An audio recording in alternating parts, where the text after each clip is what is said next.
Boa tarde, todo mundo que está nos assistindo. Estamos iniciando aqui o último período do nosso evento Conexão Pix. Vamos ter novamente agora das 16 às 17 horas o painel Pergunte ao Banco Central, e a gente vai estar aqui respondendo as dúvidas. E logo mais às 17 horas a gente vai ter o último painel aí do Conexão Pix. Então a gente repete o painel que a gente teve ontem à tarde. O nosso objetivo aqui é estarmos aqui à disposição, tá, para responder toda e qualquer dúvida que vocês que estão nos acompanhando tiverem. Obviamente que a gente está focado aqui nessa sessão em atender as dúvidas das instituições em processo de adesão ao Pix. Então, qualquer dúvida de negócio ou de tecnologia, nosso time está aqui disponível para responder. Sempre lembrando, para quem não é participante, também para quem é participante, que lá na nossa página do Pix, no site do Banco Central, na internet, tem todas as informações sobre o Pix, informações gerais, temos um FAQ, diversos links e vários documentos técnicos com as especificações sobre o Pix. Perguntas ao longo dessa sessão, por favor, envie e-mail para pixeventos@bcb.gov.br. Eu vou iniciar fazendo algumas perguntas que a gente não conseguiu responder ontem, né, pelo grande volume de perguntas que recebemos na sessão de ontem. Então eu vou iniciar com algumas daquelas perguntas, mas aí a nossa equipe está recebendo as perguntas também hoje e vamos selecionar o que der tempo para responder, a gente responde.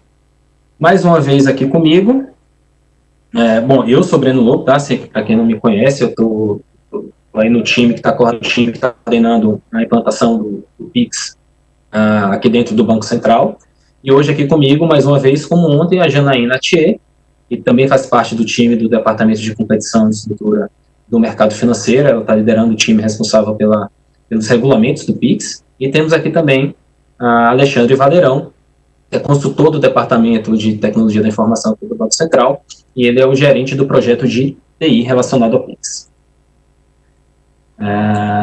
Vamos, então, às perguntas. Preciso parar de compartilhar.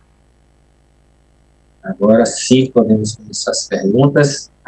Eu vou começar fazendo uma pergunta que eu mesmo vou responder, tá? Que é uma pergunta que a gente vem recebendo recorrentemente, né, nos nossos canais de atendimento, que a gente tem muitas empresas, né, em processo de adesão, são 980 instituições em processo de adesão, e muitas delas têm foco em pessoa física, pessoa jurídica. Muitas delas não sabem se elas são obrigadas a ofertar o aplicativo para iniciação, elas não têm dúvida se elas são obrigadas a ofertar todas as formas de iniciação. Então vamos gastar aqui uns 5 minutinhos para tentar deixar mais claro o que a gente quer. Isso não está refletido no regulamento do Pix, que foi a consulta pública, né? A gente, do jeito que está lá escrito hoje, todas as instituições seriam obrigadas a ofertar a iniciação do Pix por meio de aplicativos e todas as formas de iniciação, independentemente da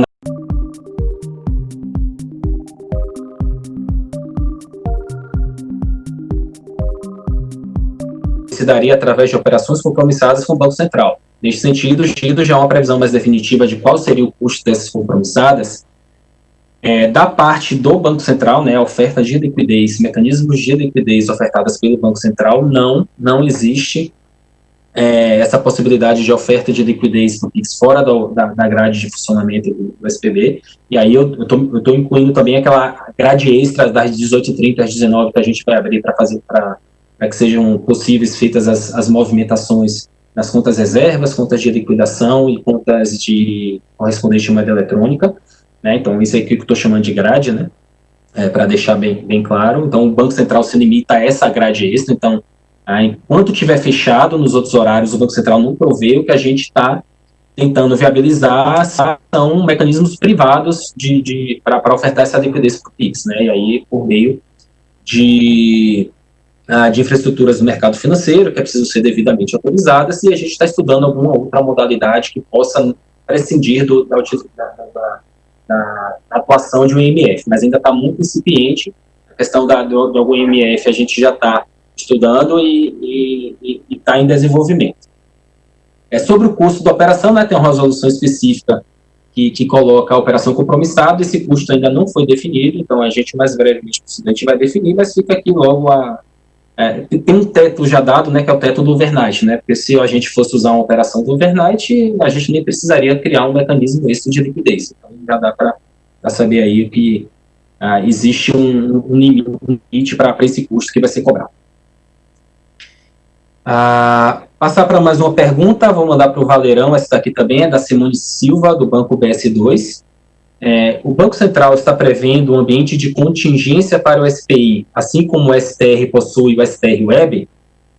Caso positivo, o acesso seria semelhante ao do STR Web, através de SPF, com token, a trade responsável previamente cadastrado?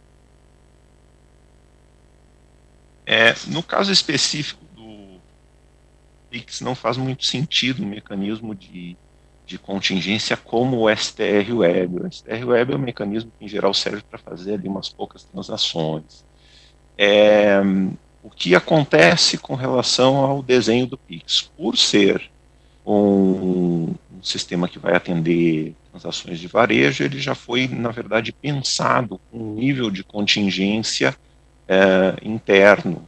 Então, nós temos basicamente 2 sites atuando, os 2 de forma ativa, nós temos níveis de redundância dentro de cada um dos sites, e a possibilidade de um site sozinho sustentar toda a carga.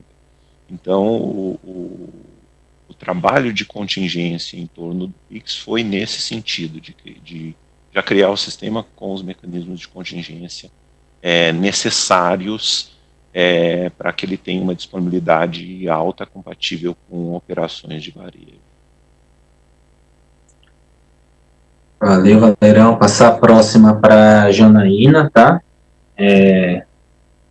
Aqui sobre transações fraudulentas, potenciais transações fraudulentas. A pergunta que vem lá do Cicobi, a Cicobi Credimogiana, o Adriano. A pergunta é: sendo o PIX um pagamento instantâneo, em uma eventual transação fraudulenta, de quem será a responsabilidade? Tá, vamos lá. Bom, a responsabilidade pela fraude no PIX é do PSP que de alguma maneira falhou, né? Aí vai depender então do que aconteceu. Se houve falha no processo, por exemplo, de autenticação de usuários pagadores, ou se houve falha no processo de identificação de usuários recebedores, ou ele não teve um processo robusto de abertura de conta transacional. Então, o ponto aqui é identificar quem foi que falhou, se foi o PSP do pagador, se foi o PSP do recebedor, que possibilitou essa questão de fraude, ou eventualmente até alguma questão relacionada à lavagem de dinheiro, enfim. Mas de uma forma assim mais geral, a gente tem um grupo de trabalho no âmbito do Fórum PI que tem discutido, tem estudado bastante essas questões de segurança no âmbito do arranjo, né, o GTCE.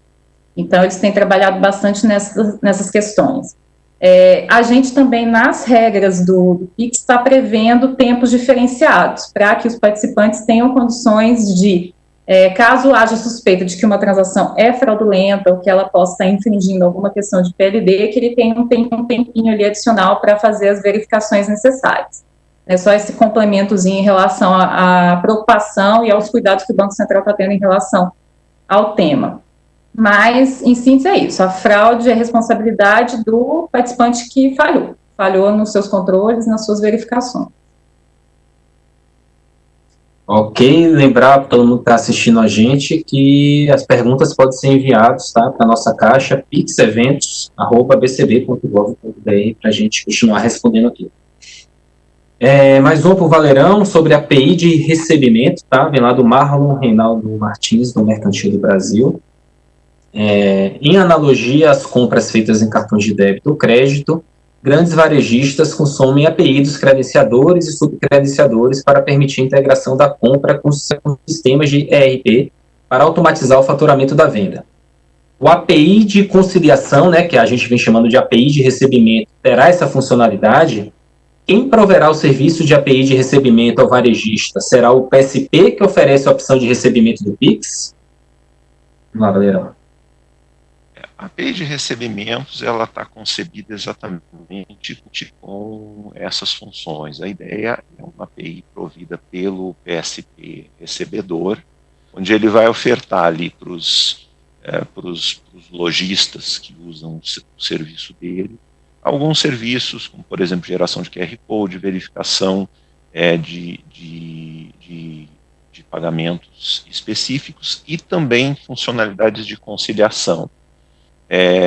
Tem também um serviço de devolução previsto lá.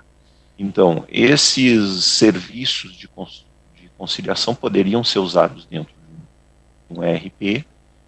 Está previsto, inclusive, que existam níveis de acesso diferentes para essa API, que poderiam ser particularizados em cada uma das situações. Então, a resposta é sim. Isso esses serviços estão sendo desenhados agora e, à medida que eles estão sendo especificados, eles estão sendo colocados em consulta. E, especificamente, o de conciliação ainda não foi disponibilizado, mas deve ser disponibilizado já para críticas do mercado em geral nas próximas semanas.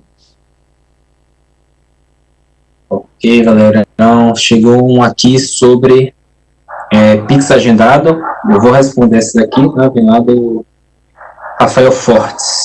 A pergunta é: se eu realizar um pagamento via Pix agendado, esse saldo ficará bloqueado na minha conta bancária até a data da transação?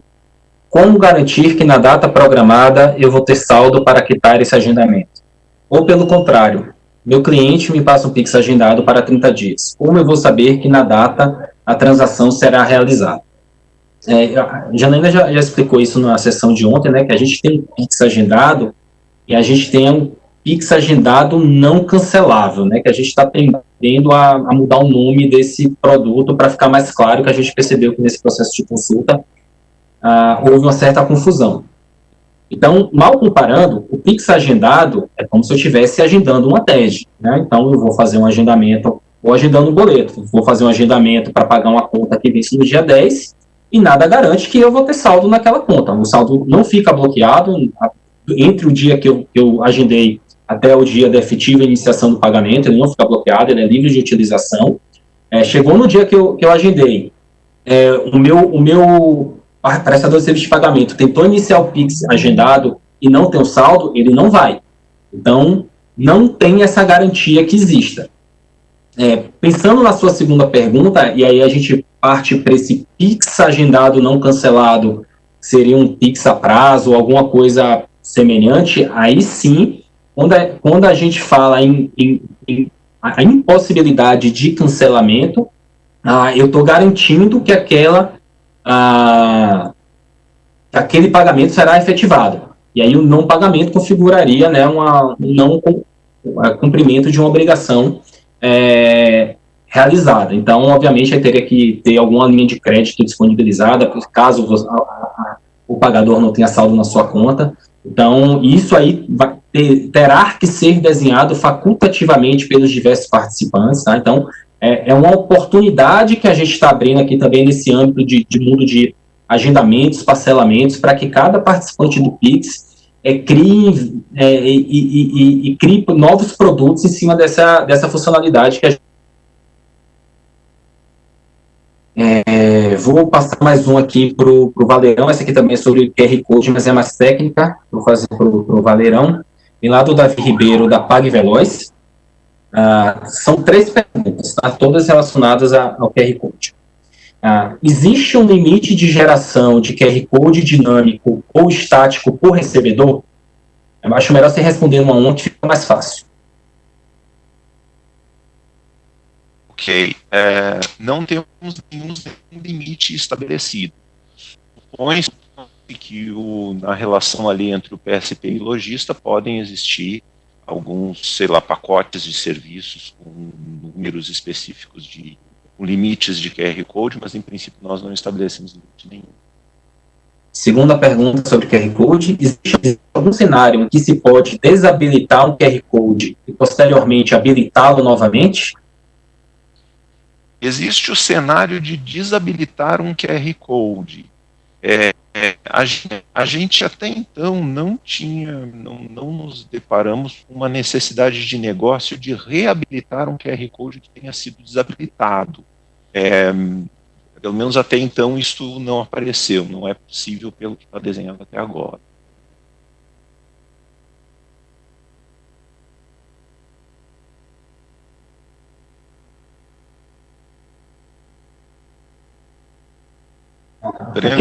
Aquele velho erro de falar no mudo. Já me desmutei. Última pergunta dos QR Codes. O valor dos QR Codes, em alguns casos, é opcional. Em outros casos, o valor é preenchido. Porém, foi entendido que, mesmo assim, para alguns casos, o pagador poderá pagar um valor diferente do existente no QR Code. É isso mesmo? Isso é verdade? Caso seja verdade, quais são as situações? O QR Code estático, ele admite a geração de um QR Code sem valor. Ele pode ter valor ou pode não ter valor. O QR Code dinâmico, ele sempre vai ter um valor, mas ele admite que se existe uma flag lá, que ela pode ser marcada, indicando que aquele QR Code pode ter o valor pago diferente do valor expresso. Exatamente porque tem algumas situações de negócio onde tem sentido que o cara pague um valor diferente do que foi estabelecido previamente. As situações são basicamente essas. Ok, continuando aqui, esse aqui vai para a Janaína, vem lá do Cristiano Pospechil, do grupo Executivo Câmbio. Ontem realmente a gente falou sobre as corretoras de câmbio, né, que ele está colocando, que a gente falou que elas não podem participar diretamente. Aí a pergunta é se as corretoras de câmbio podem participar de forma indireta.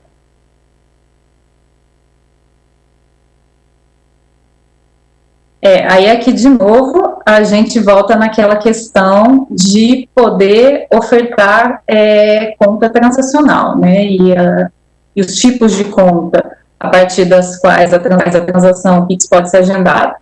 E acho que também foi comentado ontem que está se estudando a possibilidade, mas hoje a gente tem algumas limitações para que esse tipo de instituição possa ser emissor de moeda eletrônica, né? Então, é um ponto que tem sido trazido de forma recorrente, mas que hoje a gente tem algumas restrições normativas que vão além das normas específicas do PIX. Passando aqui para a próxima pergunta, que vem lá do Adilson Carlos Defende, eu vou responder essa aqui, que é sobre processo de inclusão, né? Está perguntando se os PIXs, né, vão ocorrer somente entre contas correntes de banco, né? Ele chama a atenção que a gente ainda tem um número crescente de desbancarizados, e aí ele sinaliza que a gente deixaria muitos usuários fora do sistema. Então, não é só conta corrente, né? O que a gente chama de conta transacional. Né? Já falou, o que é conta transacional? É a conta corrente, é a conta poupança ou é a conta de pagamento pré-pago. Então, não é só transação bancária. Eu posso ter uma conta pré-paga numa instituição de pagamento, inclusive nas instituições de pagamento que ainda não atingiram o limite requerido para solicitar autorização aqui do Banco Central para funcionar. Então, de fato, o PIX funciona de conta para conta. Então, de fato, é preciso que as pessoas, de alguma forma, se bancarizem, e aí o termo é ruim, né, bancarizar, porque você não precisa aderir a um banco necessariamente, as pessoas precisam se incluir no sistema financeiro. Ela precisa ter uma conta transacional, pode ser uma conta de pagamento, qualquer conta de pagamento, qualquer instituição que ofereça essa conta de pagamento, ela pode se incluir. Então, e é por isso que a gente vê como uma externalidade positiva muito forte do PIX, essa facilidade que o PIX vai ajudar nesse processo de inclusão financeira, porque vão ser muitos participantes atuando dentro do PIX, né? No momento a gente tem 980 processo de adesão, então a gente sabe que são mais de 200 instituições de pagamento não sujeitas à autorização do Banco Central. A gente sabe que tem muitas instituições focadas em nichos de mercado, que estão indo atrás de classe C, D e E, sabe que isso é um nicho importante, sabe que o serviço de pagamento é uma porta de entrada, que vai ser possível rentabilizar não diretamente via PIX, mas ofertando outros serviços de valor agregado, né? Se colocar microempreendedor individual, né? Os MEIs, as micro e pequenas empresas, formalizar todas essas essa camada da população também para receber PIX, aí você insere essas pessoas dentro do sistema financeiro, possibilita que elas recebam e façam pagamentos de forma eletrônica, de forma relativamente barata, né, coisa que a gente já vem discutindo bastante, questão da tarifação, que é gratuita para a pessoa física, para a pessoa jurídica tende a ser menor do que cartões, né, pela estrutura com menos intermediários, enfim, a gente vê um grande potencial de ajuda, de auxílio do PIX nesse processo de inclusão financeira. Vou passar mais um aqui para Janaína, sobre regulamento, é da Andressa Littig, desculpa se eu pronunciei errado, da Silva, do Banestes. Recentemente foi anunciado a adição de 2 novas funcionalidades, além daquelas que já estavam previstas no escopo do PIX, que é o PIX agendado, né, e o saque com PIX. A pergunta é se essas funcionalidades são de implementação obrigatória para novembro de 2020. Bom, vamos então falar primeiro do PIX agendado. O PIX agendado, ele vai, bom, como a gente está trabalhando e a proposta atual do regulamento é que ele seja facultativo, a implementação dele para agora, novembro, é facultativa, então as instituições vão poder avaliar se elas já têm como desenvolver isso a tempo ou se elas precisam de mais tempo, enfim, isso é uma questão. Uma discussão um pouquinho diferente é a questão do saque PIX, que é um produto que ainda está sendo desenhado, muito possivelmente não deve entrar agora, então, muito menos teria essa obrigatoriedade para esse momento zero de lançamento, né? Então, PIX agendado é facultativo e o saque PIX a gente ainda está discutindo, ainda está elaborando melhor algumas questões do modelo, então, muito possivelmente, ele não entra para agora em novembro nem como facultativo. Ok, próxima pergunta, vou fazer aqui para o Valerão, é sobre uma pergunta mais técnica aqui, sobre a data de expiração do QR Code dinâmico. Então a pergunta vem lá da Maria Pessoa, do Itaú BBA. O desconto, abatimento, juros e multa devem ser calculados de acordo com o tempo de expiração. No caso de aceitar pagamento após o vencimento, por exemplo, você tem uma expiração no dia 6 de junho às 16 horas. Juros e multas serão cobrados após as 16 horas, não apenas no dia seguinte. Pode ser alterada a expiração do QR Code após expirado, e aí o campo, né, que tem essa identificação, calendário, ponto recebível após vencimento é igual a true. Ou seja, na experiência obrigatória a apresentação dos 2 campos completos, essa aqui está bem técnica, Valerão. Lembra aí da tecnicidade do QR Code dinâmico? Vamos lá, acho que sim. Na verdade, existe um conceito que é o conceito de vencimento e existe o conceito de expiração. O conceito de expiração está muito ligado ao ciclo de vida do QR Code em si, ou seja, após a expiração, aquele QR Code simplesmente ele não pode ser pago. Aí ela pergunta se poderia, na verdade, depois alterar a expiração após a expiração do QR Code original. Ela pode emitir um novo QR Code com uma nova data de expiração. Então, supõe que tem uma situação de negócio onde ela tem um determinado prazo para pagamento.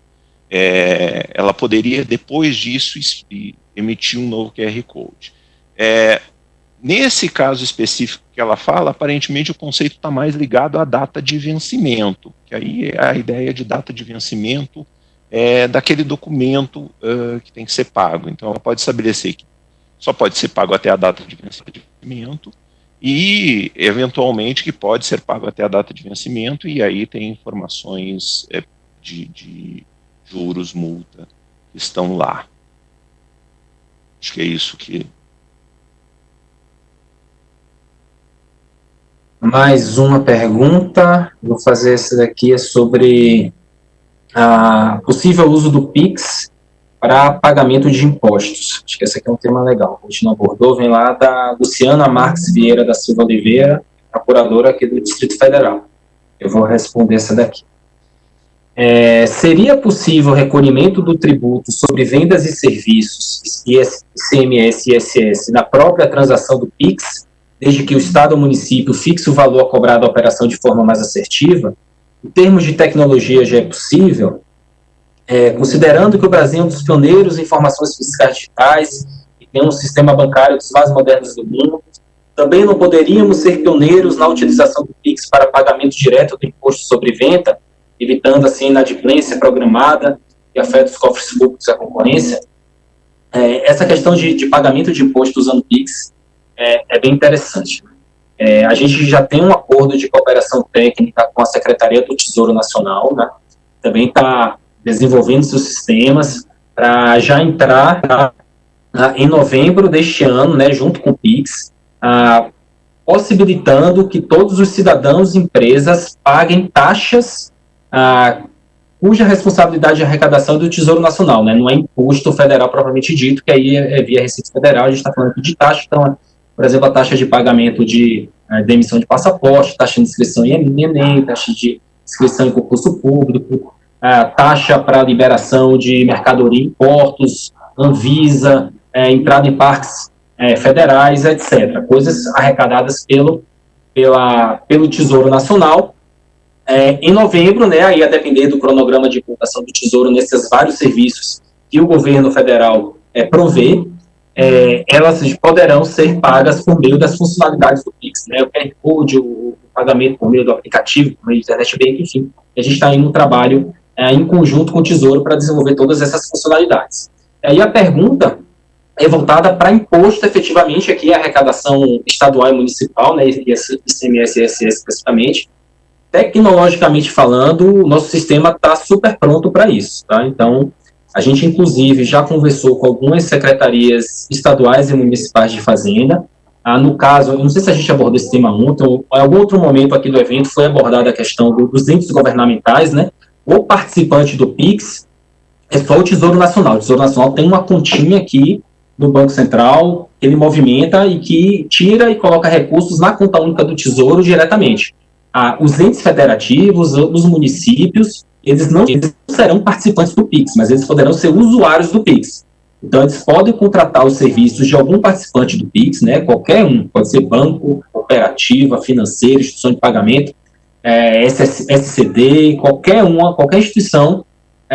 Os governos estaduais e municipais podem ter conta em qualquer um desses participantes e arrecadar impostos, né, diretamente na venda, né, pode fazer a venda com valor cheio, e esses participantes desenvolverem soluções de split, como a gente chama, né, o valor chega no participante, ele já faz a distribuição correta, né, qual é o usuário que deve receber, se é o usuário recebedor que vendeu a mercadoria, recebe a parte dele, e o usuário recebedor, que no caso seria o governo, receberia a parte dele. Então, tecnologicamente, o nosso sistema está pronto para fazer isso, detalhar como isso estaria dentro da nossa mensageria, e a gente vem conversando com governos estaduais, municipais, estamos abertos, tá?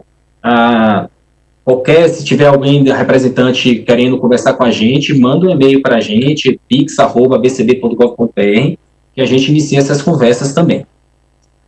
Vamos passar para a próxima. Vou perguntar para a Janaína, tem a ver também com a questão daquela situação de participantes diretos e indiretos. Atualmente, né, é uma instituição que está em processo de adesão como participante indireto, vem lá, é a UP Brasil, o Peter Botelho quem pergunta. Ele está perguntando, mais uma vez, se eles são obrigados a oferecer contas de pagamento aos usuários deles desde o primeiro momento, ou se ele pode fazer isso dentro de um cronograma, né, mais para o futuro, mas utilizar os demais recursos do Pix, como fazer pagamentos de fornecedores e créditos em contas de usuários, usando o acesso deles ao Pix. Esse ponto também a gente já discutiu bastante, porque de vez em quando surge essa mesma dúvida.